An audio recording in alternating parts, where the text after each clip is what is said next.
Hi అండి, అందరికీ నమస్కారం. Welcome back to my channel. ఇప్పుడే అందిన వార్త. డ్వాక్రా మహిళలకి శుభవార్త అండి. 50,000 సబ్సిడీ రుణం. పూర్తి వివరాలని ఈ వీడియోలో తెలుసుకుందాము. వీడియోని ఎక్కడికైనా స్కిప్ చేయకుండా చివరి దాకా చూసినట్లయితే ఇన్ఫర్మేషన్ పూర్తిగా అర్థమవుతుంది. వీడియోకి ఒక లైక్ కొట్టండి ఫ్రెండ్స్. వీడియోలోకి తెలుపుదాము. రాయితీ రుణాలపై ఏపీ ప్రభుత్వం ముందడుగు వేసింది. జీవనోపాధి కల్పనకు ఉద్దేశించిన కేంద్ర పథకం పీఎం అజయ్ని అనుసంధానించి డ్వాక్రా సంఘాల్లో ఎస్సీ మహిళలకు రాయితీ రుణాలైతే ఇవ్వాలని ప్రభుత్వం ఈ మేరకు నిర్ణయం తీసుకుంది.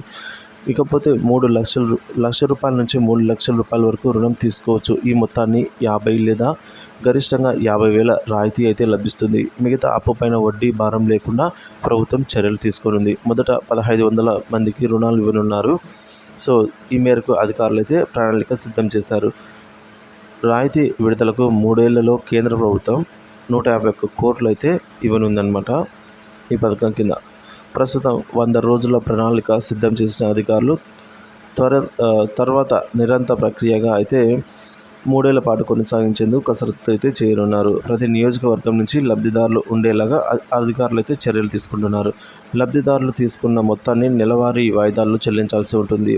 1 లక్ష వరకు తీసుకుంటే 50,000 రాయితీ పోను. మిగతా 50,000ను 36 నెలల్లో కట్టాల్సి ఉంటుంది. ఇక వ్యవసాయానికి, చిన్న తరహా కుటీర పరిశ్రమలు, బిజినెస్ ఏర్పాటుకు దీన్ని వర్తింపజేస్తారు.